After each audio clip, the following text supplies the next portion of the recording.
ወደ ሮሜ ሰዎች ምዕራፍ 9 ብዙ ሐዘን የማያቋርጥም ጭንቀት በልቤ ያለብኝ ስል በክርስቶስ ሆኜ እውነትን እናገራለሁ፣ አልዋሽምም። ሕሊናዬም በመንፈስ ቅዱስ ይመሰክርልኛል። በሥጋ ዘመዶቼ ስለሆኑ ስለ ወንድሞቼ ከክርስቶስ ተለይቼ እኔ ራሴ የተረገምኩ እንደሆን እጸልይ ነበርና እነርሱ እስራኤላውያን ናቸውና ልጅነትና ክብር ኪዳንም የሕግም መሰጠት የመቅደስም ሥርዓት የተስፋውም ቃላት ለእነርሱ ናቸውና አባቶችም ለእነርሱ ናቸውና ከእነርሱም ክርስቶስ በሥጋ መጣ። እርሱም ከሁሉ በላይ ሆኖ ለዘላለም የተባረከ አምላክ ነው፣ አሜን። ነገር ግን የእግዚአብሔር ቃል የተሻረ አይደለም። እነዚህ ከእስራኤል የሚወለዱ ሁሉ እስራኤል አይደሉምና የአብርሃምም ዘር ስለሆኑ ሁላቸው ልጆች አይደሉም።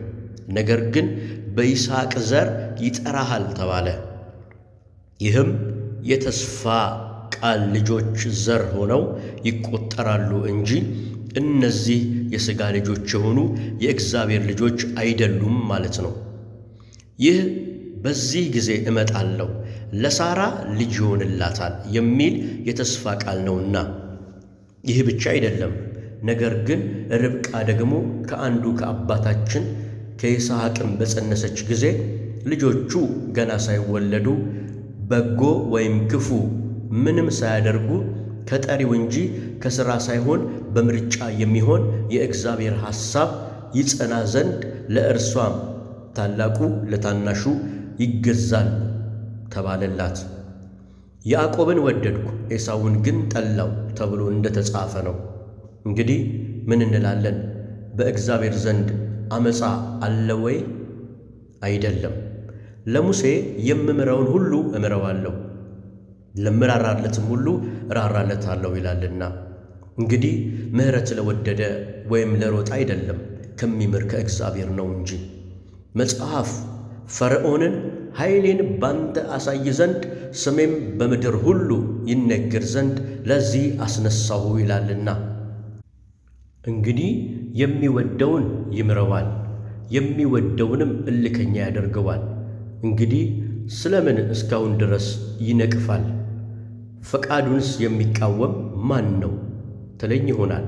ነገር ግን አንተ ሰው ሆይ ለእግዚአብሔር የምትመልስ ማን ነህ? ሥራ ሰሪውን ስለምን እንዲህ አድርገ ሠራኸኝ ይለዋልን? ወይም ሸክላ ሰሪ ከአንዱ ጭቃ ክፍል አንዱን ዕቃ ለክብር አንዱንም ለውርደት ሊጠራ በጭቃ ላይ ሥልጣን የለውምን?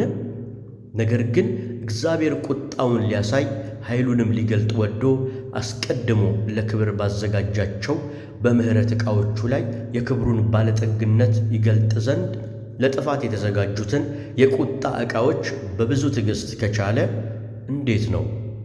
የምሕረቱ ዕቃዎችም ከአይሁድ ብቻ አይደሉም፣ ነገር ግን ከአሕዛብም ደግሞ የጠራን እኛ ነን። እንዲሁ ደግሞ በሆሴዕ ሕዝቤ ያልሆነውን ሕዝቤ ብዬ ያልተወደደችውንም የተወደደች ብዬ እጠራለሁ። እናንተ ሕዝቤ አይደላችሁም በተባለላቸውም ስፍራ በዚያ የሕያው የእግዚአብሔር ልጆች ተብለው ይጠራሉ ይላል። ኢሳይያስም የእስራኤል ልጆች ቁጥር ምንም እንደ ባሕር አሸዋ ቢሆን ቅሬታው ይድናል፣ ጌታ ነገሩን ፈጽሞና ቆርጦ በምድር ላይ ያደርገዋልና ብሎ ስለ እስራኤል ይጮኻል። ኢሳይያስም እንደዚሁ ጌታ ጸባዖት ዘር ባላስቀረልን እንደ ሰዶም በሆነን ገሞራንም በመሰልን ነበር ብሎ አስቀድሞ ተናገረ። እንግዲህ ምን እንላለን? ጽድቅን ያልተከተሉ አሕዛብ ጽድቅን አገኙ፣ እርሱ ግን ከእምነት የሆነ ጽድቅ ነው። እስራኤል ግን የጽድቅን ሕግ እየተከተሉ ወደ ሕግ አልደረሱም። ይህስ ስለ ምንድን ነው? በሥራ እንጂ በእምነት ጽድቅን ስላልተከተሉ ነው።